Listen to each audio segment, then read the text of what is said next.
अच्छा भाई, पहले तो आप हेडिंग डाल दें concept of full goodwill and partial goodwill. अब हम कह रहे हैं फाइनेंशियल स्टेटमेंट्स में 1200 का फर्क आ रहा है, तो आपने 1200 से लायबिलिटी रिकॉर्ड कर ली होगी ना रिपोर्टिंग पे, तो फिर आपने नेट एसेट से रिपोर्टिंग से माइनस कर दी होगी। पोस्ट एक्विजिशन यही आ रहा है, बैलेंस शीट दिखा देता हूं तुम्हें, आ जाओ। ये जो इन्वेस्टमेंट है ना चसी, तुमने ये नहीं दिखाई होगी, ये वाली, ये तो आएगी ना, ये तो बाहर की है ना। चलो, आपने हेडिंग डाल दी अपने पास concept of full goodwill and partial goodwill. अच्छा, बड़ा इंटरेस्टिंग कॉन्सेप्ट है, हर सवाल में आपको जरा इसका ख्याल रखना पड़ेगा आगे जैसे ही हम मूव ऑन होंगे चीजों में। सुनिएगा फोकस के साथ। मैंने ये कहा अब तक हमने क्या क्या सीखा, पहले दिन की accounting, fair value adjustments, contingent liability, reporting date accounting और एनसीआई, कुल मिला के 5। अच्छा, आज हम सीख रहे हैं कि जो हमने कल सवाल किया था उसके अंदर याद करें, मैंने गुडविल रिकॉर्ड की थी अपना हिस्सा, यानी फॉर एग्जांपल मैंने कहा एक पूरी कंपनी की गुडविल है, उस पूरी कंपनी की गुडविल में याद करें मैंने अपने पैसे रखे थे और अपना हिस्सा रखा था, तो मैंने कहा था मेरी गुडविल का हिस्सा कितना है, जबकि पूरी कंपनी की गुडविल में एनसीआई की गुडविल भी शामिल होती है, पर मैंने रिकॉर्ड नहीं की थी। अच्छा, मैंने रिकॉर्ड इसलिए नहीं की थी बिकॉज वो पॉलिसी है, वो चॉइस है, चाहें तो करें। अब इसको रीड करते हैं। It's a matter of accounting policy whether to record the goodwill of NCI और नॉट, आपकी चॉइस है। अब आप मुझे बताएं, हमने जब कॉन्सेप्ट ऑफ एनसीआई किया था उसके अंदर जो इन्वेस्टमेंट मैंने सब्सिडरी में की हुई थी वो 80% थी, तो मैं कह रहा था ये इन्वेस्टमेंट उस सामने वाली कंपनी के एसेट्स की रिफ्लेक्शन है, ये 80% की रिफ्लेक्शन है। वेरी गुड यार, 80% की रिफ्लेक्शन है। तो मैंने क्या किया था, नेट एसेट्स भी 80% लिए, तो मैंने कहा जो मैंने ज्यादा पैसे पे किए थे वो भी 80% के हिसाब से ही पे किए थे। तो आप ये तसव्वुर करें ना कि अगर एनसीआई भी अपनी गुडविल निकालना चाहे तो निकाल सकता है, तो क्या है नहीं उसकी गुडविल, हमने रिकॉर्ड बिकॉज चॉइस है। बात समझ आ रही है? एक देखो, कंपनी के 100% शेयर्स होते हैं, मैंने कितने परसेंट खरीदे, 80%। चलें, यहां तक हमें साथ रहना है। 100% शेयर्स में से, अब आगे आ जाए, इधर आ जाए, इधर आ जाए, मैंने 100% शेयर्स में से कितने परसेंट खरीदे, 80% शेयर्स। तो मैंने आपको फिर सिखाया सोचने का तरीका, आज रिकैप दे रहा हूं कि उस वक्त मेरी इन्वेस्टमेंट ये बता रही थी कि ये इन्वेस्टमेंट इस कंपनी के एसेट्स की 81 है या 80% की, ये बात समझ आई? तो मैंने अपनी इन्वेस्टमेंट रखी, तो नेट एसेट्स जो कि एसेट्स और लायबिलिटीज की रिफ्लेक्शन है उसका भी 80% ले लिया।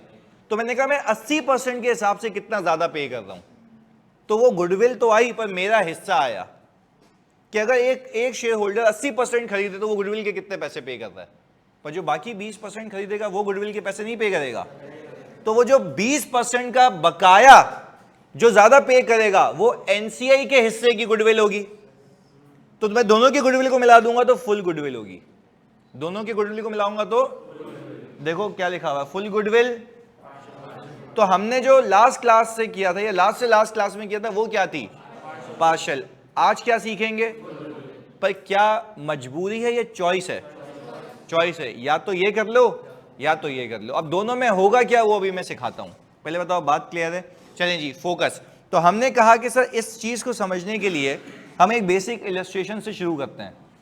यहां पे मैंने कहा कि भाई शेयर कैपिटल है 10 रुपए का सब्सिडरी का एट एक्विजिशन, और टोटल शेयर कैपिटल है 1 लाख रुपए का, और पार वैल्यू कितनी है 10। अच्छा, हमने कहा रिटेन अर्निंग एक्विजिशन पे है 1 लाख रुपए की, प्राइस पर शेयर ऑफ सब्सिडरी है 25, और हमने कितने एक्वायर किए 80%। अच्छा, अब जरा यहां पे देखते हैं, हमने कहा add acquisition share capital 1 lakh और रिटेन अर्निंग भी ये आ गया अच्छा वी नो कि इसमें फेयर वैल्यू एडजस्टमेंट्स होती हैं, बट लंबी ना करने के लिए हमने सिंप्लीफाइड वर्जन रखा हुआ है। होती भी तो कोई मसले वाली बात नहीं है, एसेट्स की वैल्यू ऊपर जाती, नेट एसेट्स भी ऊपर जाते, कंटीजेंट लायबिलिटी होती तो नीचे आ जाते, वो हमें चीज़ें पता हैं। अच्छा भाई, फिर हमने कहा सर सबसे पहले आप ये बताएं जो आपने हमें पहले सिखाया था, पार्शल। अच्छा अब ज़रा सुनिएगा, मैंने कहा मैं कंसिडरेशन ऑफ पेरेंट निकालने लगा हूं। सही है, प्लीज एक मिनट रुकिएगा यहां पे। मैंने कहा मैं सिर्फ यहां पे एक काम ये करूं, टोटल मेरे 10,000 शेयर्स हैं। 10,000 हैं सर? ओके, 10 से डिवाइड करने के बाद, अच्छा मैंने कहा कि सर इसमें से मैंने खरीदे हैं और एक शेयर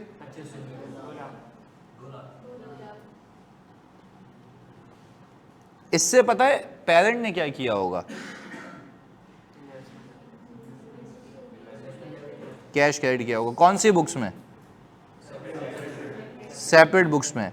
और ये इन्वेस्टमेंट ये बता रही है कि उस कंपनी के 80% की रिफ्लेक्शन है, पर फुल वैल्यू का 80%, यानी फेयर वैल्यू का 80%। ये बात याद रखिएगा। मैंने क्या किया था, इसको हटा के असल एसेट 100% ले आया था। एग्रीड? चलें, हमने कहा हमने कंसिडरेशन रखी यहाँ पे 2 लाख रुपए, जो आपको हमने ऊपर निकालना सिखाई, और नेट एसेट्स का 80% ले लिया, 160, 40,000 की आ गई पार्शियल गुडविल,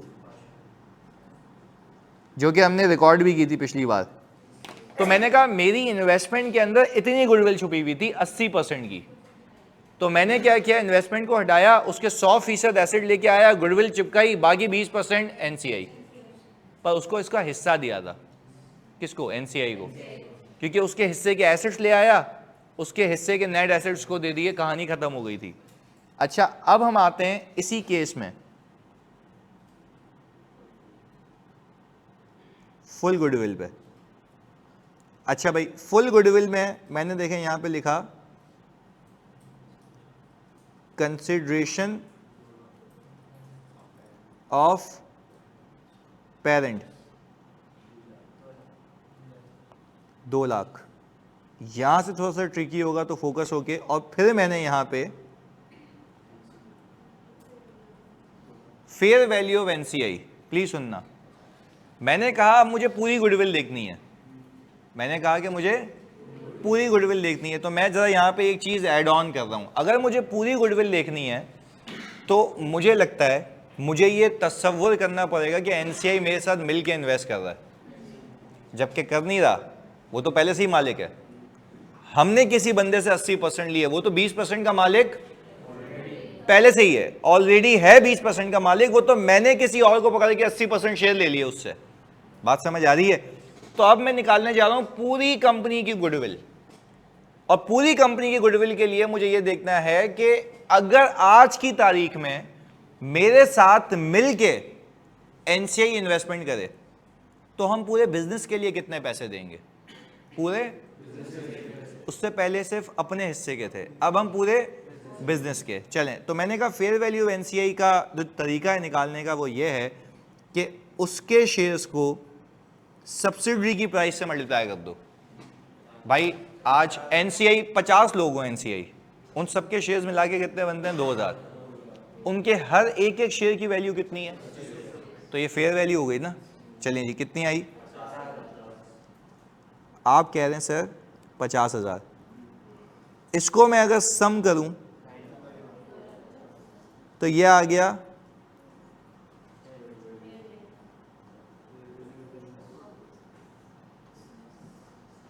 पहले से fair value of parent consideration था, अब फेयर वैल्यू ऑफ बिजनेस है। क्लैरिटी है? अच्छा, क्या एनसीआई तुम्हारे साथ मिलके खरीद रहा है या पहले से ही मालिक है? पर आप अज्यूम कर रहे हैं कि अब वो आपके साथ मिलके खरीदे तो कितने पैसे कंपनी को पूरे देने पड़ते हैं 100% की खरीदारी के लिए।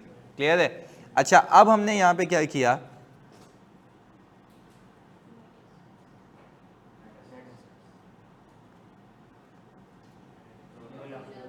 100%, क्योंकि पैसे भी दोनों के हैं। ये कितना आ गया?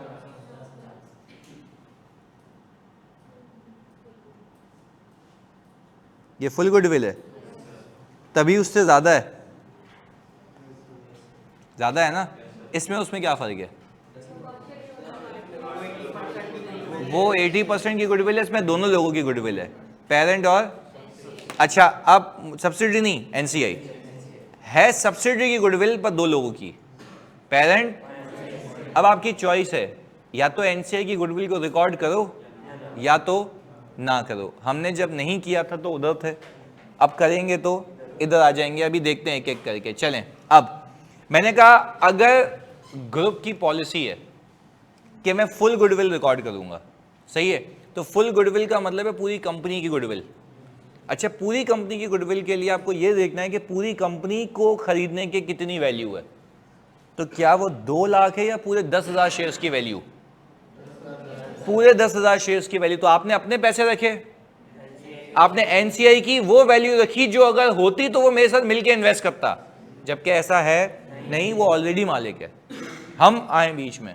तो हम कह रहे हैं तसव्वुर करो कि अगर वो अपने 2,000 शेयर्स के आज पैसे देता तो कितने के हिसाब से देता? 25 के हिसाब से। तो उसकी वैल्यू कितनी बनती है? 50। तो मुझे बताएं कि टोटल पूरे बिजनेस की फेयर वैल्यू कितनी है? यानी कोई आपको बोले पूरी कंपनी खरीदोगे तो कितने की मिलेगी, और पूरी कंपनी की खरीदारी के पैसे वर्सेस जो तुम्हें मिल रहा है उनका difference over and above goodwill. पर गुडविल एक बंदे की, पूरी कंपनी की, पूरी कंपनी की, मतलब that's what we have calculated. तो इससे पहले जो था पार्शियल था, तो क्या उस वक्त एनसीआई की गुडविल एग्जिस्ट नहीं करती थी? हमने सिर्फ रिकॉर्ड नहीं की थी, because it's a matter of accounting policy, choice है। अब कॉस्ट या फेयर वैल्यू मॉडल होता है, तो क्या फेयर वैल्यू एग्जिस्ट नहीं कर रही होती? आपकी चॉइस होती है ना कि आप कॉस्ट मॉडल पे मरे हुए, वहां पे डेप्रिसिएशन चार्ज कर रहे हैं, आप चाहें तो फेयर वैल्यू पे नहीं जा सकते थे, चॉइस है, क्लियर है। पर हाँ, वंस आ गए तो फिर कंसिस्टेंटली फॉलो करनी है पॉलिसी, एग्रीड। चलें सर, जब गुडविल फुल होगी तो मार्केट शेयर प्राइस गिवन होगी, बिल्कुल होगी, अदरवाइज आप निकालेंगे कैसे? सही है जी। चलें,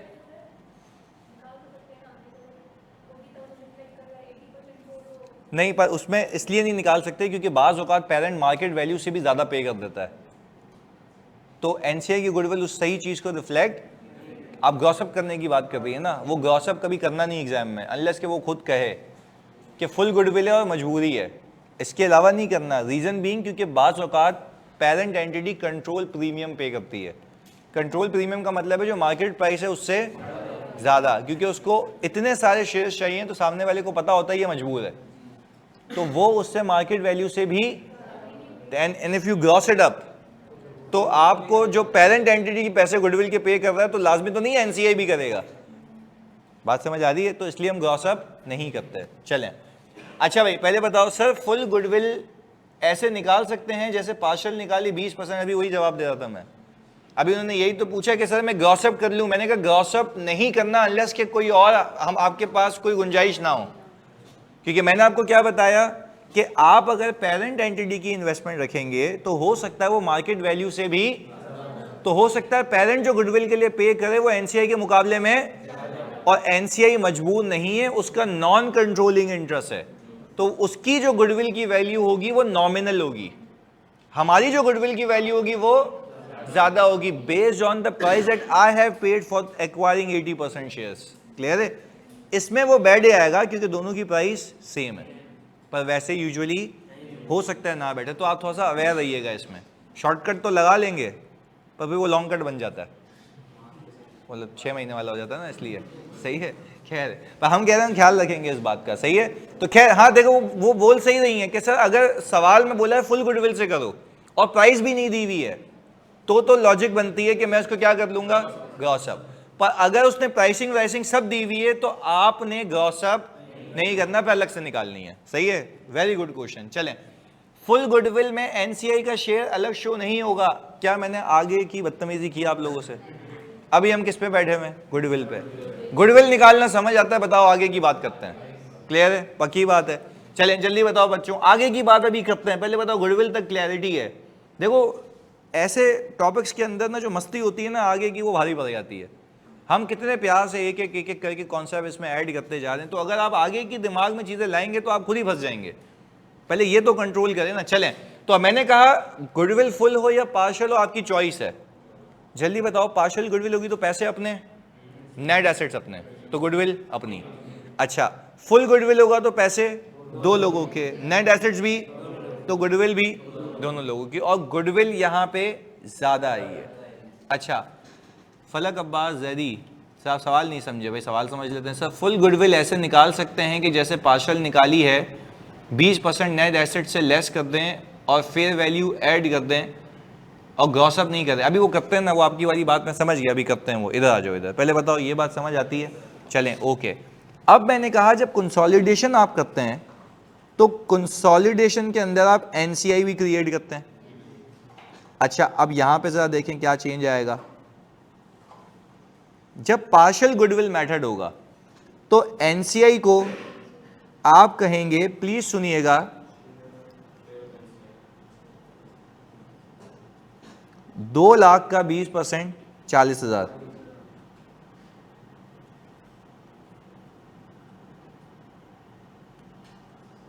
जब फुल गुडविल होगी तो आप यहां पे उसको क्रिएट करेंगे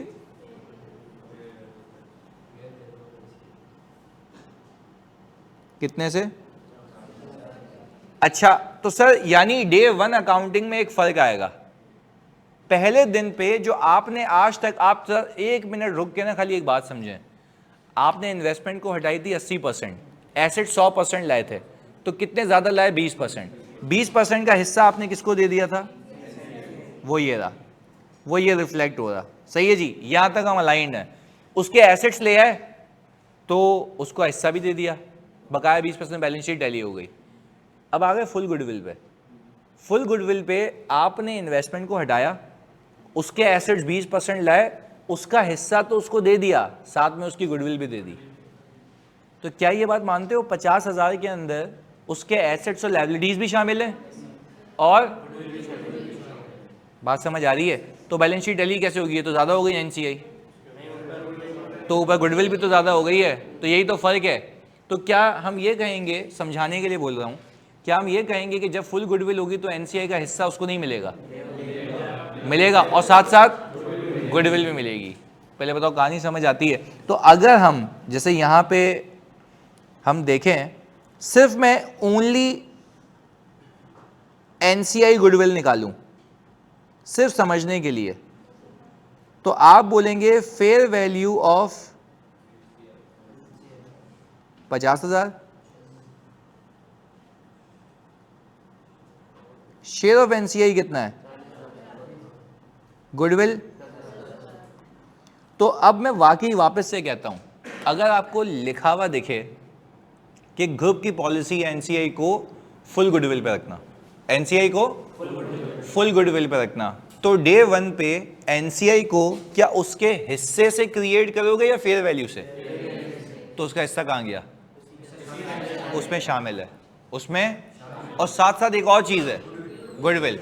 तो हमने ये कंक्लूड कर लिया है कि जब आपको लिखा हुआ देखे कि फुल गुडविल है तो डे 1 पे एनसीआई को इसका हिस्सा देंगे, साथ साथ उसकी गुडविल भी। तो हम क्रिएट करेंगे एनसीआई को एट फेयर वैल्यू, जिसके अंदर उसका हिस्सा भी है, उसकी। आगे जो भी कमाओगे 2 लोगों में बढ़ेगा और वैसे ही चलता रहेगा। तो ये सारी चीजें चेंज कब होंगी? पहले दिन पे। यानी आगे जो भी कमाओगे एनसीआई को मिलेगा, आपका गुडविल दोनों की अपनी जगह है, आपकी अपनी जगह, एनसीआई की अपनी जगह। पहले बताओ लॉजिकली बात समझ आती है? अब इसकी अंग्रेजी रीड करते हैं तो ज्यादा अच्छे से समझ आएगा। इधर देखते हैं, फिर कॉपी करते हैं। यहां पे लिखा हुआ है concept of goodwill, it's a matter of accounting policy whether to record goodwill of NCI और नॉट, पार्शियल गुडविल या। अच्छा, अब अगर मैं आपको एक बात कहूं से समझने के लिए, क्या ऐसा लिखा हो सकता है पेपर के अंदर कि ग्रुप की पॉलिसी एनसीआई को फेयर वैल्यू पे मेजर करता है? इसका क्या मतलब है? फुल गुडविल है। याद रहेगी बात? अब कॉपी करें उसको जल्दी से।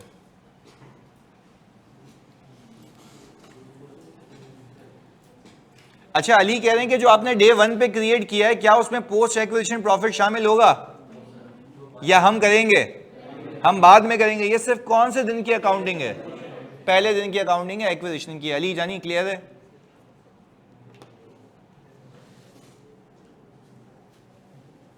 लास्ट वाली बात रिवाइज कर देता हूं अहमद। देखो अहमद, अगर तुम्हें लिखा हुआ दिखे सवाल के अंदर कि ग्रुप की पॉलिसी है, कंपनी की पॉलिसी है कि वो एनसीआई को फेयर वैल्यू पे रखती है एक्विजिशन पे, तो इसका क्या मतलब है? वो क्या बोलना चाह रहा है कि फुल गुडविल पे रख रही है, क्योंकि उसका हिस्सा भी दे रहे हैं और साथ में गुडविल भी दे रहे हैं। सही है अहमद जानी? सर एनसीआई का हिस्सा बैलेंस शीट पर उसकी नेचर लायबिलिटी है? नहीं, एनसीआई का हिस्सा जो उसका हम दे रहे हैं, क्या वो लायबिलिटी है इक्विटी है? इक्विटी है, इक्विटी है भाई, इक्विटी है। इक्विटी का हिस्सा कल तो सिखाया है, इक्विटी है, लायबिलिटी नहीं है। लायबिलिटी तो ऑब्लिगेशन होती है ना। क्या वो ऑब्लिगेशन है या कंपनी का मालिक है? कंपनी का ओनर है वो। सर खाली एक्विजिशन डेट पर डिफरेंट प्रोसीजर है, बाकी सब सेम है। बिल्कुल। अच्छा भाई, खिजरा कह रही है सर क्यों भाई वो लायबिलिटी क्यों नहीं है? भाई मैं कह रहा हूं एक शेयर होल्डर को तुम लायबिलिटी होल्डर कह सकते हो? अच्छा अब मुझे एक बात बताओ, क्या तुम्हारी ग्रुप की कोई ऑब्लिगेशन है उसको पैसे वापस करना, या वो ओनर है? सिर्फ कंट्रोल नहीं करता, सिर्फ। तो मेरे ख्याल से ओनर को डिविडेंड पे राइट होता है, तो इनको नहीं मिलेगा डिविडेंड? मिलेगा। इनको सूद नहीं मिलेगा? सूद नहीं मिलेगा ना, क्योंकि भाई लायबिलिटी नहीं है। खिजरा बात समझ आ रही है? क्यों वो ऐसे पूछे जैसे मैंने कोई गलत बात कही है? सर एक सवाल है, I hope it's not relevant अभी, फिर भी देते हैं जवाब। अब सुनिएगा प्लीज, बताइएगा आप भी। अब जब पेरेंट ने गुडविल की कैलकुलेशन कर ली तो गुडविल की कॉस्ट रिलायबली मेजर हो गई है, तो क्या सब्सिडरी के सेपरेट अकाउंट्स में आएगी गुडविल या सिर्फ कंसोलिडेशन में? उसके लिए तो अभी भी मेजर खरीदा किसने? पेरेंट ने। किसकी बुक्स में आएगी? इन्वेस्टमेंट में आ रही है, इन्वेस्टमेंट में आ रही है। इन्वेस्टमेंट को हटा के मैं कंसोलिडेटेड बुक्स में ले आता हूं, क्योंकि मैं कहता, देखो मैंने आपको ना पहली क्लास में सिखाया भी था कि मैं अपनी सेपरेट किताबों में पेरेंट की इन्वेस्टमेंट से अलग इसलिए नहीं करता क्योंकि मैं ये नहीं कह सकता कि किसी और कंपनी की गुडविल मेरे पास रिकॉर्डेड है। मैं इन्वेस्टमेंट में ही रखता हूं। फिर जब इन्वेस्टमेंट को हटा के उस कंपनी को अपने में मर्ज करता हूं, तो कहता हूं इस ग्रुप में गुडविल के पैसे थे जो मैं मेजर कर सकता हूं। अब एक और कोई बंदा मुझे खरीदे तो फिर वो करेगा, यस, उसके लिए गुडविल की कॉस्ट होगी, क्योंकि हमारे लिए तो मेजर नहीं हो सकती है। अब्दुल्ला जानी क्लियर है? स्क्रॉल करें।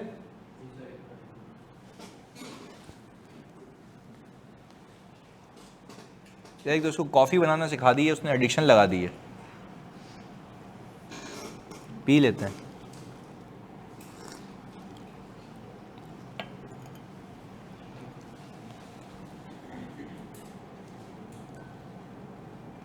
हमें भी सिखा दें। तुम्हें मेरे सिखाने का तरीका नहीं पता हसीब भाई। मतलब वो यहाँ पे सीधी सी बात है कि वो यहाँ पे कोई कहीं मयसर नहीं था, चाय में पीता नहीं और मैं बगैर उसके शुगर की पीता हूँ। तो अब पठान ने बोला कि हमें कॉफ़ी बनाने आती है, तो उस दिन जो बना के लाया था वो कॉफ़ी नहीं थी। तो फिर मैंने उसको कहा कि भाई आओ चलो एक बार आपको बताते हैं। तो हमने बोला कि भाई ये पेस्ट है। अब वो पूरा जार बना के रखता है, शाम को आओ, पेस्ट होता है ना कॉफ़ी का, तो वो बना के रखता है अभी। तो अब वो एक यूनिक चीज़ चल रही है, तो वो बाकियों को भी बेच रहा है, बाकी भी खरीद रहे हैं उससे कॉफ़ी, तो उसका तो बिजनेस चल गया। देखो नहीं वो मुझे कॉफ़ी वो आपको ना 60 रुपये की देता है बस। हाँ आप खरीदेंगे डबल में, तो देखे ना, यही तो गेम किया हमने पहले उसको हिनर दिया और हमने कहा तू सस्ते में दे दे। तो चलें, थैंक्स टू माय मॉम जिन्होंने मुझे कॉफ़ी बनाना सिखाई। आज हम उसको इनकैश कर रहे हैं।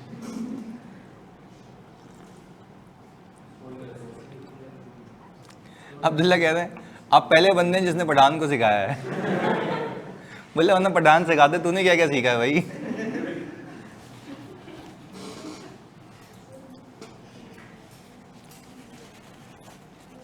हाँ बिल्कुल। अच्छा भाई, अली कह रहे हैं कॉफ़ी की बातें तो साइड में, पहले ये बताएं कि सर जब पेरेंट की भी पेरेंट कंपनी हो तो क्या दोनों की गुडविल उसकी इन्वेस्टमेंट में शामिल होगी? ऐसी बात है भाई, पेरेंट की भी पेरेंट हो गई तो सारे गुडविल के पैसे कौन देगा फिर?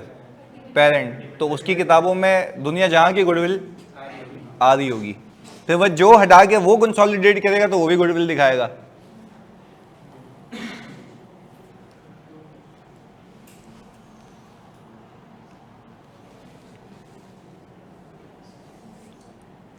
हाँ जी, हो गया कॉपी?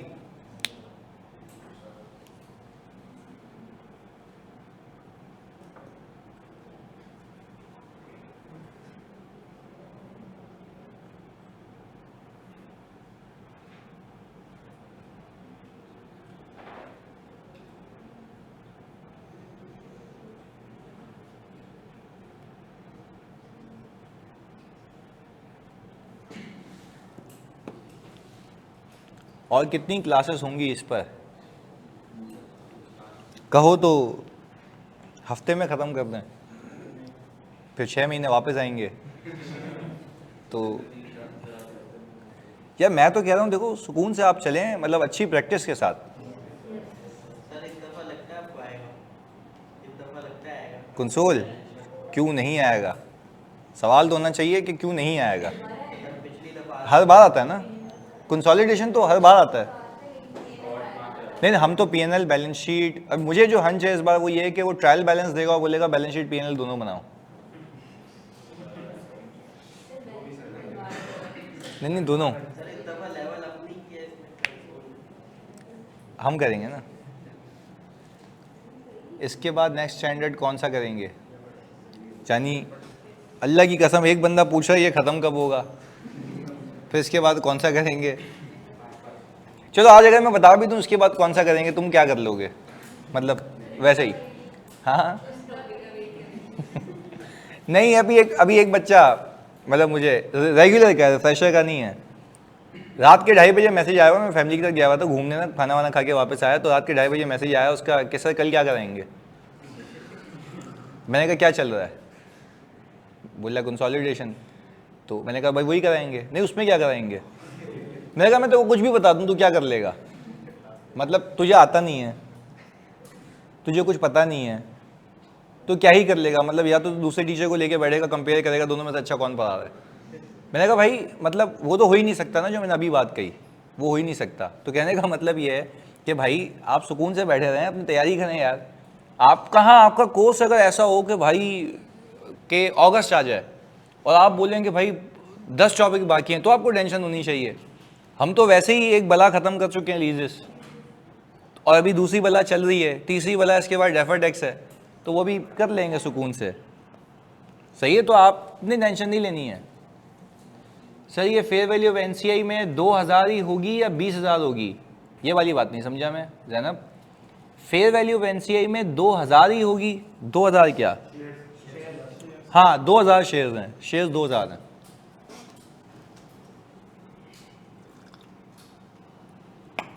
हाँ जी चलें आगे, एक क्वेश्चन करें इस पे। हाँ बिल्कुल अली, चलें जी।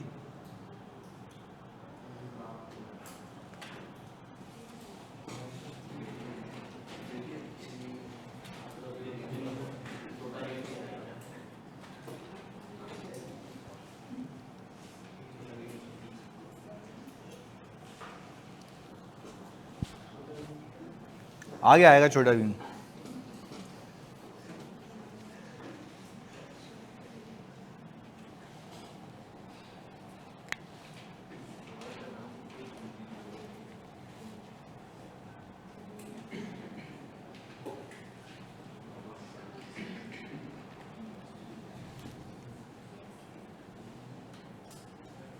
बिल्कुल ऐसा ही है।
हाँ भाई, ये जो लिखा हुआ है इसमें कि ग्रुप की policy as to value NCA at its fair value, full goodwill है, यानी आपने जो शुरुआत करनी है वो शेयर ऑफ नेट एसेट से करनी है या फेयर वैल्यू से? फेयर वैल्यू से, यानी इसको जो क्रिएट करेंगे ना आप फेयर वैल्यू से करेंगे, जिसके अंदर उसका हिस्सा ऑलरेडी शामिल होगा।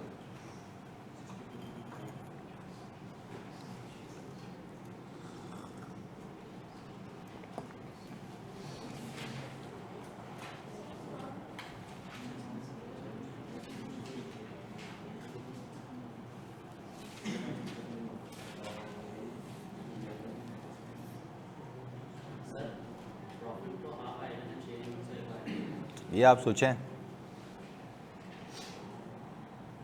स्कीम बता देते हो तुम सबको।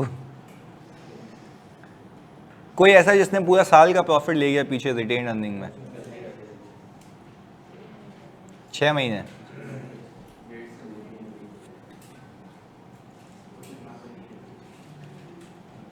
अभी तो आगे इतने भंड मारोगे तो क्या क्या चीज़ें आएंगी आगे। क्या लिखा हुआ है? हाँ ना, सर रिपोर्टिंग को बोल्ड करेंगे ना, ताकि ये ना समझे कि रिपोर्टिंग। तब भी देखो ये तो गेम अपनी है ना कि भाई आप रीड करें।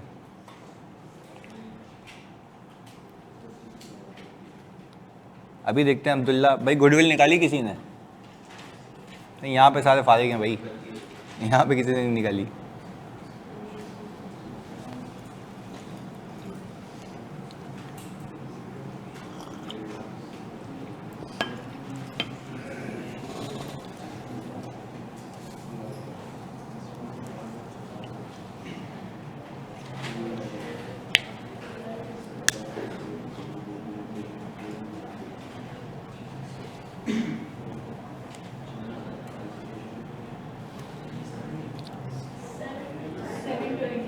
$725,000।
गुडविल बिल्कुल सही है। एमन फलक 725,000।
हाँ जी, पोस्ट एक्विजिशन कितना आया?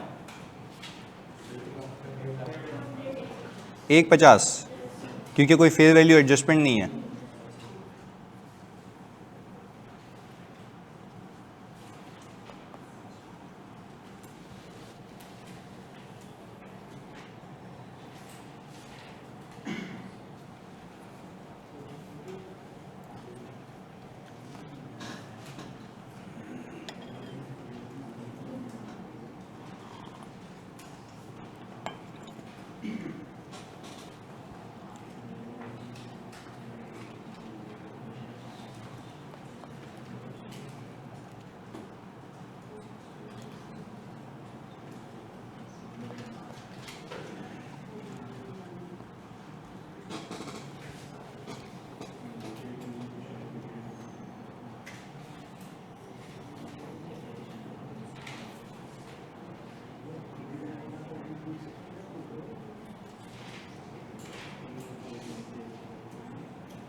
ये आप टोटल बता रहे हैं अब्दुल हनान?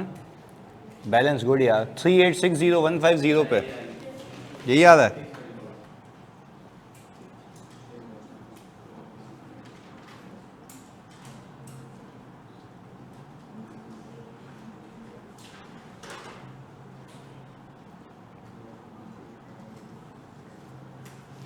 हमने यहाँ पे बात कर ली सबसे पहले नेट एसेट्स ऑफ सब्सिडरी की, और हम आ गए सबसे पहले sir add acquisition. Share capital आपने ले लिया 4 लाख रुपए का, और रिटेन अर्निंग आपने ले ली 150 माइनस करके 5 लाख की, और ये कुल मिला के आ गया 9 लाख रुपए। अच्छा, हमने कहा एट रिपोर्टिंग डेट ये तो सेम रहा, और ये आ गया 650, तो ये हमारे पास आ गया कोई कुल मिला के ये हिसाब किताब। अच्छा भाई, ये भी 3860150, चलें गुड, यही आ रही है मैचिंग में।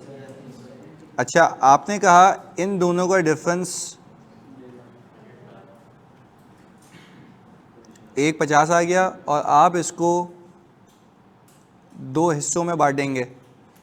अच्छा, आपने जो 25,000 शेयर्स खरीदे हैं 40,000 में से, तो आप ज़रा ये बताते हैं कितने %? और ये आ गया, तो ये और ये कितना आ रहा है?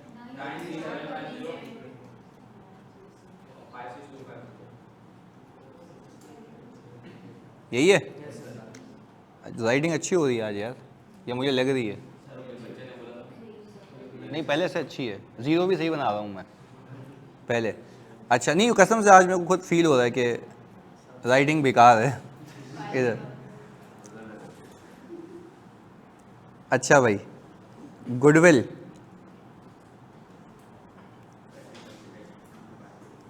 कंसिडरेशन ऑफ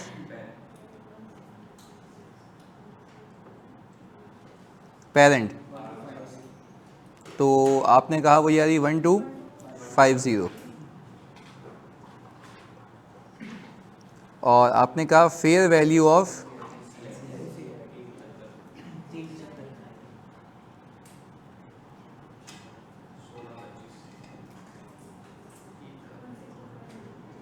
ये आ गई फेयर वैल्यू ऑफ बिजनेस,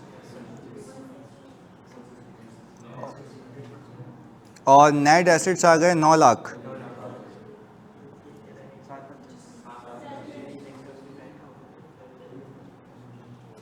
यही है भाई। अच्छा, फिर आपने कहा कि सर यहाँ पे हम एनसीआई को क्रिएट करेंगे, फेयर वैल्यू ऑफ एनसीआई, इसको कितने से क्रिएट करेंगे? 370, इसको इसकी कमाई का हिस्सा दे दो, और ये 4 ओके जी 431250 ओके। अरशद कह रहे हैं प्रॉफिट जानी ये रहा, प्रॉफिट यहाँ से आया था, गिवन था। अच्छा भाई, तो हमने कहा ये हिसाब किताब हो गया एनसीआई का। अब यहाँ पे बना लेते हैं ग्रुप रिजर्व्स। तो आपने कहा रिटेन अर्निंग ऑफ, वो आ गया 1758000 और यहाँ पे आप पार कर देंगे पोस्ट एक्विजिशन 93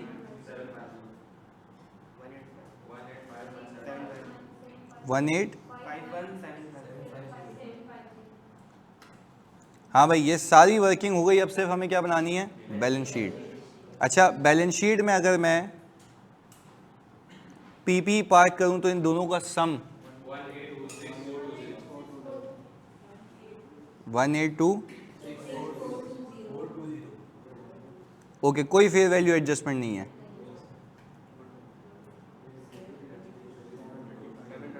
सही है, गुडविल दोनों की है। आपकी पॉलिसी है कि आपने दोनों की गुडविल को रिकॉर्ड करना है। चलें, फिर आपने कहा कि सर आपने यहाँ पे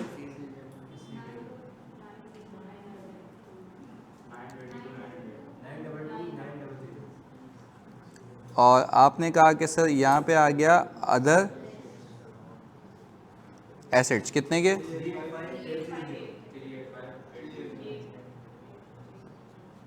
और ये कहते हैं 3860,150।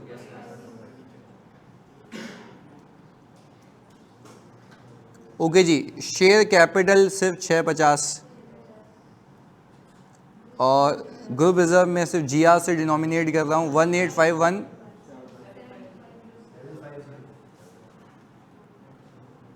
और एनसीआई 431250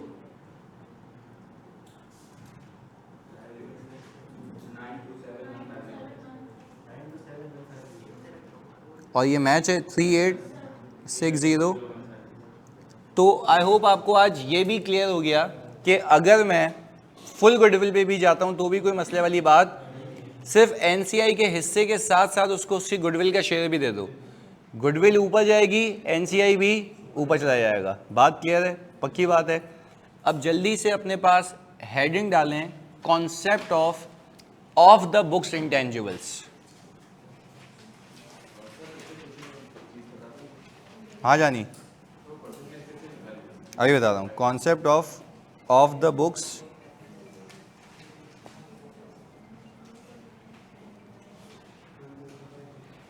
हेलो साइकुम, ठीक ठाक, तुम बताओ। हाँ जानी,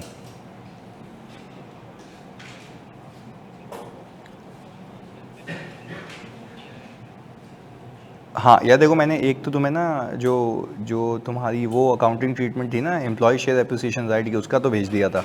सही है।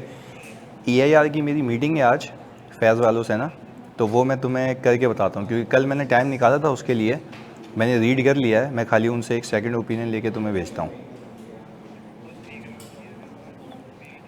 हाँ, मैंने वो तो उसको कमिट भी किया था। हाँ, मैंने तभी उसको ना वो भी दे दिया था, जो तुम्हारा पहला मसला था ना ईसार वाला, वो बेसिकली मॉडिफिकेशन नहीं है। IFRS 2 में जो है modification relating to cash settled transaction लिखी हुई नहीं है।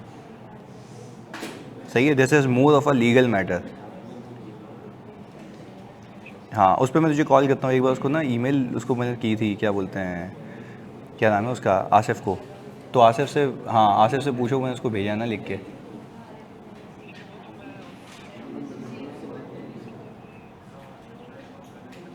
ओह अच्छा, इसलिए वो अवेलेबल। चलो मैं तुम्हें फॉरवर्ड कर देता हूँ ना वो, तो उस पर डिस्कस कर लेते हैं और EIR पे बैठ जाते हैं। बस सही है, डन कर लेते हैं। ओके, हाफिज़। अच्छा जी, concept of the books intangible. अच्छा, आपका वो वाला मसला देख लेते हैं भाई। देखो, इस कंपनी ने 25,000 शेयर्स खरीदे हैं और सामने वाली कंपनी का टोटल शेयर कैपिटल कितना है जानी, 4 लाख। तो तो हमने कहा कि उसको डिवाइड करूंगा तो 40,000 आ गया, तो ये आ गया, ये आपने ऐसे परसेंटेज निकाली है कि इतनी ओनरशिप है। पार्शल चल रहा है तो उसके अंदर फेयर वैल्यू से निकालिए कैलकुलेशन। नहीं, अगर एग्जामिनर पार्शियल गुडविल पे चल रहा है तो ये दी हुई भी हो तब भी इसको कंसिडर, क्योंकि मुझे ये नहीं चाहिए, इसके अंदर छुपा हुआ शेयर चाहिए। तो शेयर तो मैं नेट एसेट्स पे चिपका के निकाल सकता हूँ, तो वो मसला ही नहीं है ना भाई। अगर नेट एसेट्स का परसेंटेज ले लूँगा तो एनसीआई का शेयर आ जाएगा। क्या मुझे फेयर वैल्यू पे जाने की नीड है? क्योंकि शेयर और फेयर वैल्यू का फ़र्क ही क्या होता है, गुडविल। तो अगर वो कह रहा है कि भाई फेयर वैल्यू गिवन भी हो मार्केट में, और एग्जामिनर कह रहा है कि भाई ग्रुप की पॉलिसी है कि वो पार्शियल गुडविल पे जा रहा है, एनसीआई को उसका शेयर पे क्रिएट करता है, तो इसका मतलब ये है कि नेट एसेट्स का परसेंटेज उठा के एनसीआई को दो जो मिनिमम है, क्योंकि वो तो उसका राइट है ना। पंगा किस पे है, या तो गुडविल दूं या ना दूं। यानी गुडविल देने का मतलब भी नहीं है, गुडविल है उसकी, फर्क इतना है कि मैं ग्रुप में रिकॉर्ड करूं या ना करूं। तो इन एनी केस शेयर तो जाएगा ही जाएगा, फड्डा किस पे, गुडविल पे। क्लियर है, पक्की बात है। चलिए जी, तो हमने कहा सर, हमने हेडिंग डाल the concept of the books intangibles. अब ये क्या होते हैं जरा एक एक करके देखते हैं। मैंने कहा कि सर समझने की बात है कि हम एक XYZ कंपनी होते हुए किसी एक कंपनी को परचेज कर रहे हैं।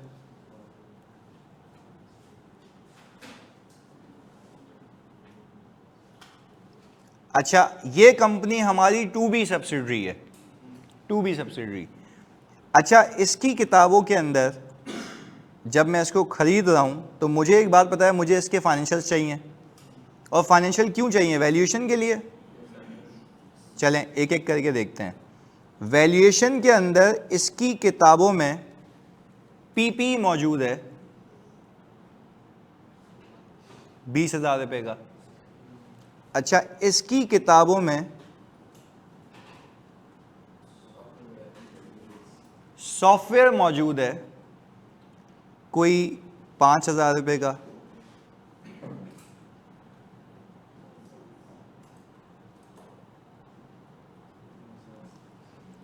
₹3,000 का। अच्छा भाई, एंड सो ऑन, बाकी एसेट्स हैं। अच्छा, और हमने ये कहा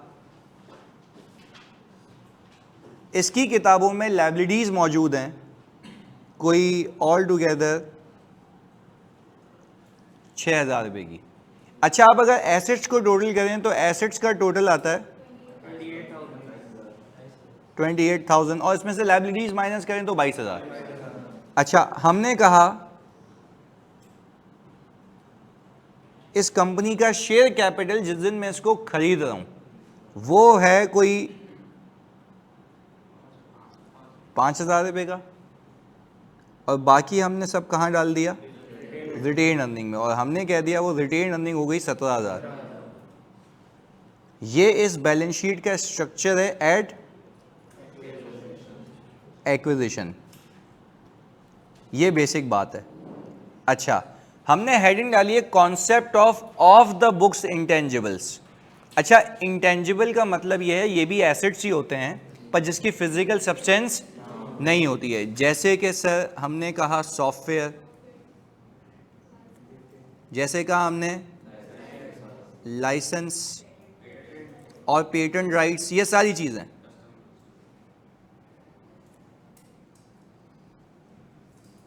और हमने कहा सर एक और आ गई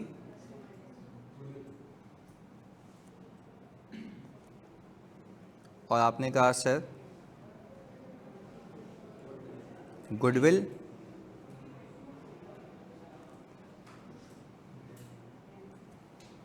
ये सारी चीज़ें हैं, सॉन मल्टीपल और भी हैं बहुत सारे, हमने सिर्फ एग्जाम्पल के तौर पे लिख लिया। अच्छा, अब जब मैं इस कंपनी को ख़रीदने गया तो मैंने कहा कि भाई इसकी होगी फेयर वैल्यूएशन। मैंने मार्केट में देखा जाके तो इस 20,000 के पीपीई की वैल्यू जो चल रही है वो चल रही है 26,000। इस सॉफ्टवेयर की वैल्यू चल रही है 8,000। अवेलेबल नहीं है, एक एक करके बात करते हैं।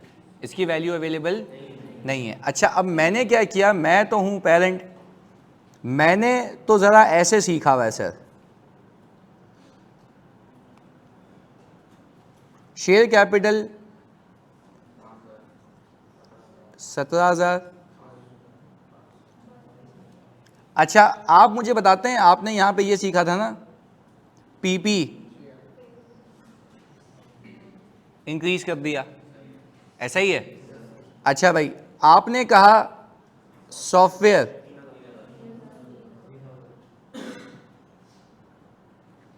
अच्छा ये जो इंटेंजिबल है ना, ये वाला,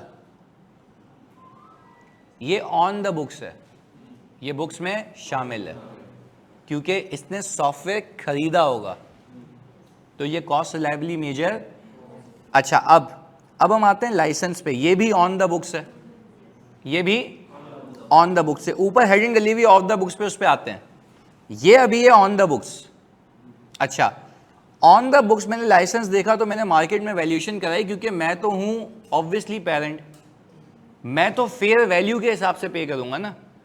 अच्छा, मैंने इसकी मार्केट में वैल्यूएशन लगाई लाइसेंस की, वो नॉट एप्लीकेबल आ रही है। मैंने कहा यार ऐसा क्यों है, मुझे पता लगा गवर्नमेंट ने लाइसेंस दिया हुआ था सब्सिडरी को ओनली, और ये किसी और को ट्रांसफ़र।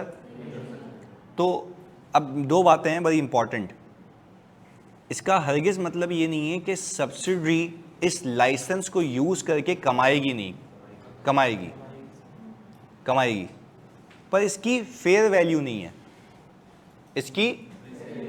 यानी आज मैं किसी कंपनी को खरीदना चाह रहा हूं, मैं बोलूंगा कल को मैं मार्केट में इसके शेयर्स बेचूंगा, सही है, तो इस लाइसेंस के पैसे नहीं मिलेंगे।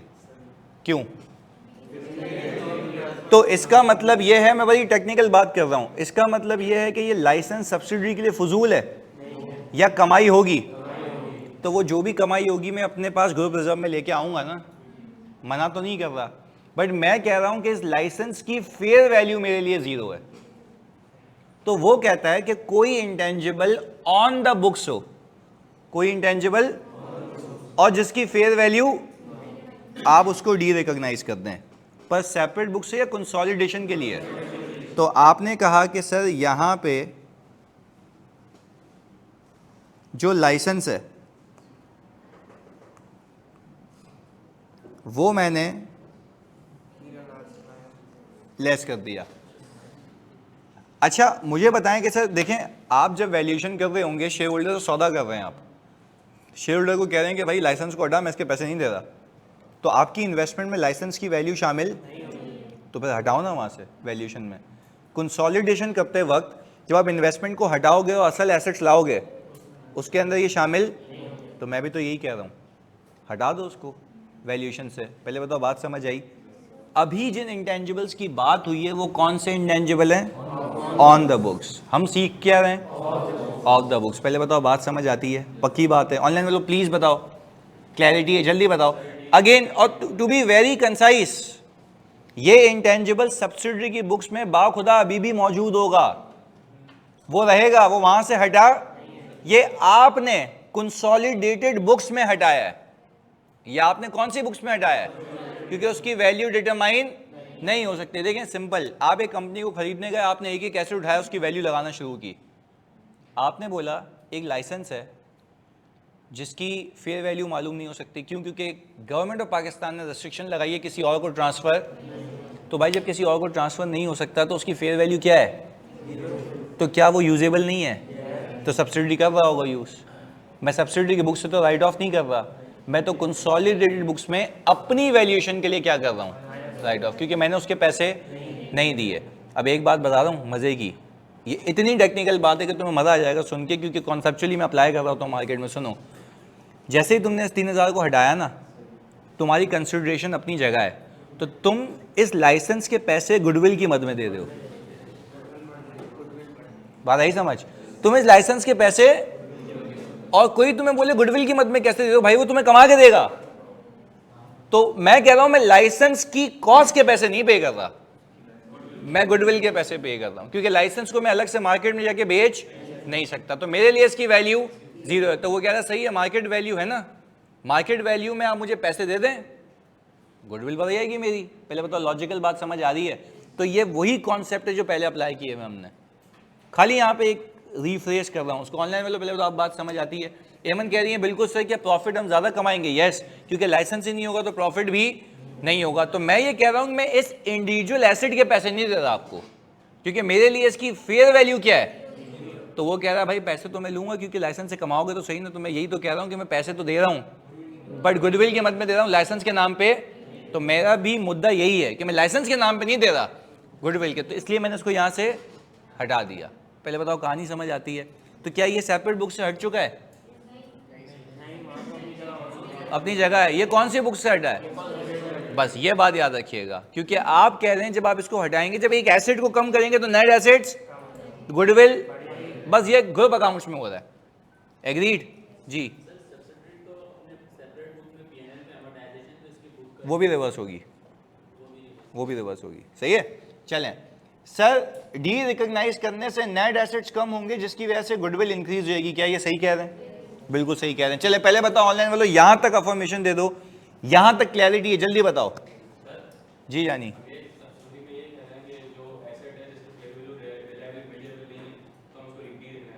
उसको डी रिकॉग्नाइज करते हैं। और डी रिकॉग्नाइज करने का मकसद ये है लॉजिकली कि हम कह रहे हैं कि मैं इसको मार्केट में अलग से बेच नहीं सकता।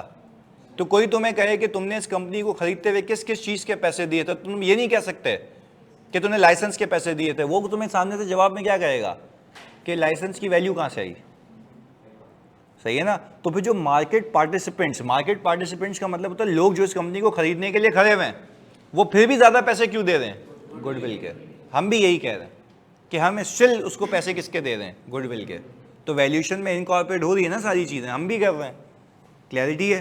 पक्की बात है? ऑनलाइन में तो प्लीज़ बताओ क्लैरिटी है? आगे सुनो, मैंने कहा आज तक मैंने यहाँ पे इसको लॉक किया था, यहाँ पे उसको लॉक किया था। मैंने कहा सही है भाई ये। अच्छा आप एक बात समझो, बड़ी हाई लेवल बात कहता हूँ क्योंकि टाइम कम है और हमारे 5 मिनट में ही आराम से कॉन्सेप्ट हो जाएगा, एक हद तक हो जाएगा। सुनिएगा, मैंने कहा अगर मैं इसको यहाँ पे टोटल करूँ कितना आता है? 28,000। और मैं ये कहूँ कि पेरेंट भाई जो इसको पैसे देने के लिए बैठे हुए हैं वो 38,000 है, 38,000 है। अभी इन दोनों को कंपेयर करो तो गुडविल कितनी आ रही है? 10,000 रुपये की। कितने की?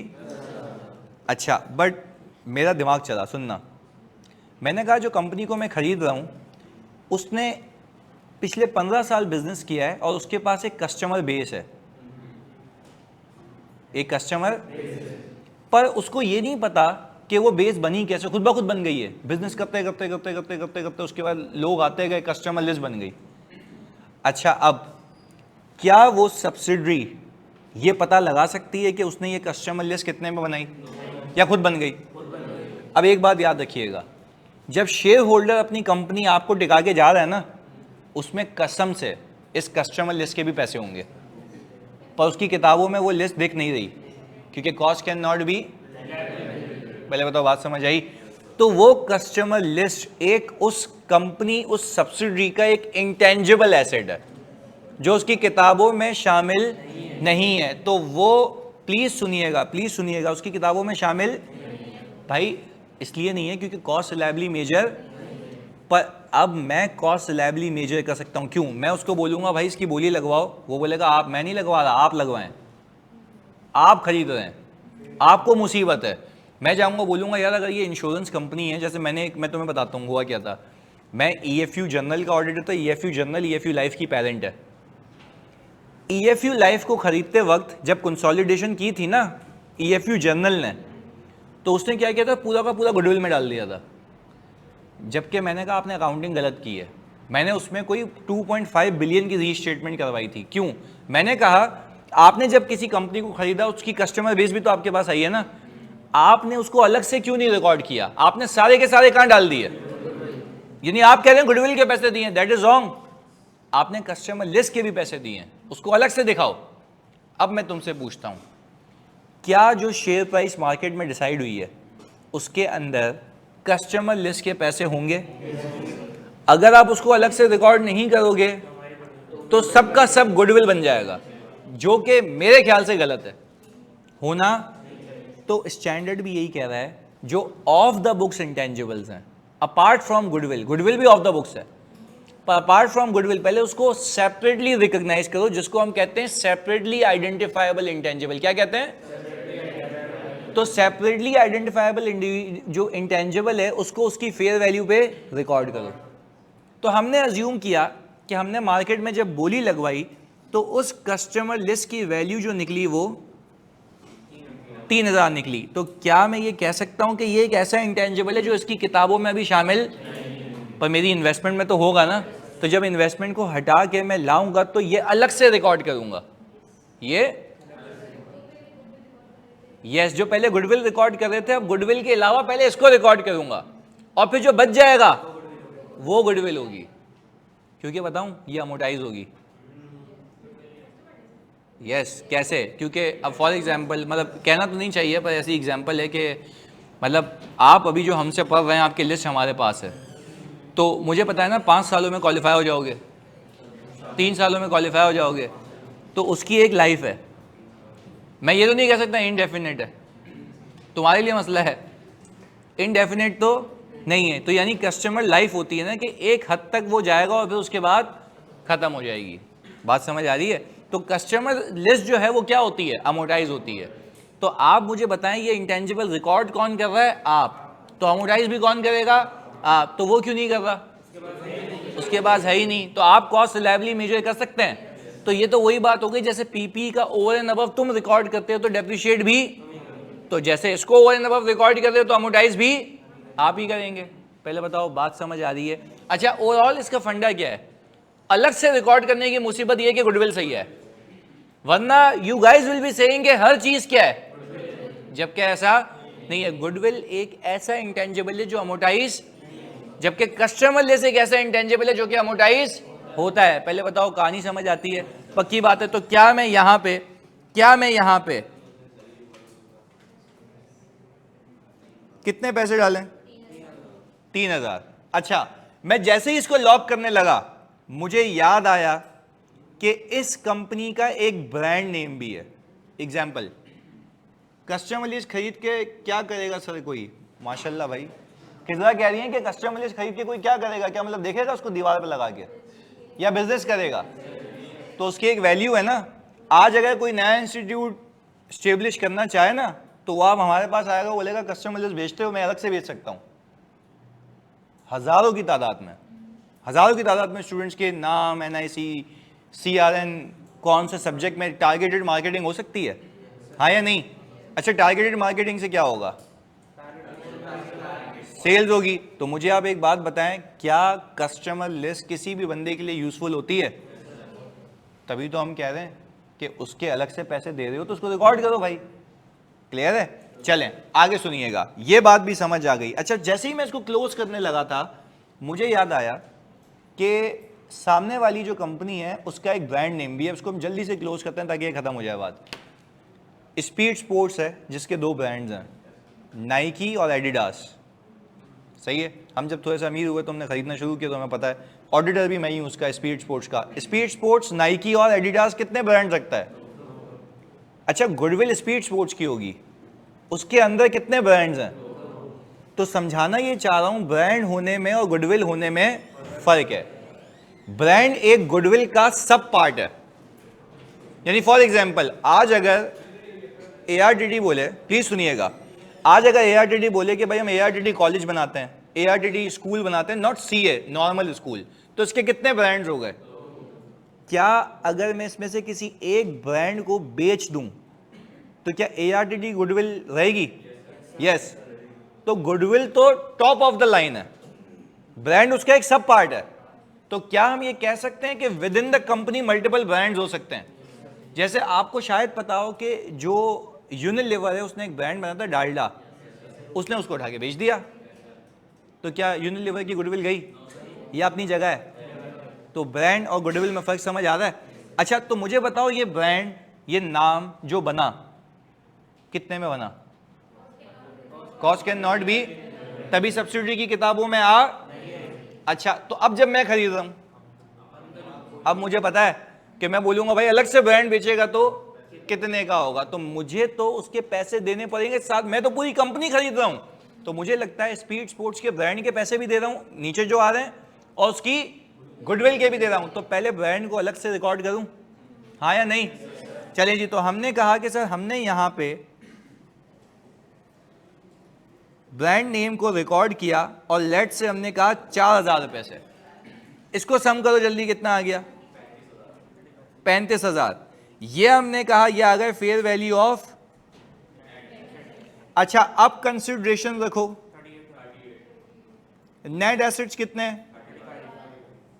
गुडविल सर आप तो पहले 10 कहे थे, बात समझ आई? तो पहले आप कह रहे थे कि सर पहले तो आप गलती कर रहे थे, आप वो इंटेंजिबल्स को रिकॉर्ड नहीं कर रहे थे जो कि होने चाहिए। ऑफ द बुक्स इंटेंजिबल का कॉन्सेप्ट समझ आया? चलें जी, मिलते हैं अगली क्लास में, पर इसका सवाल आ जाएगा, अटेम्प्ट करके कोशिश करना, सही है जी?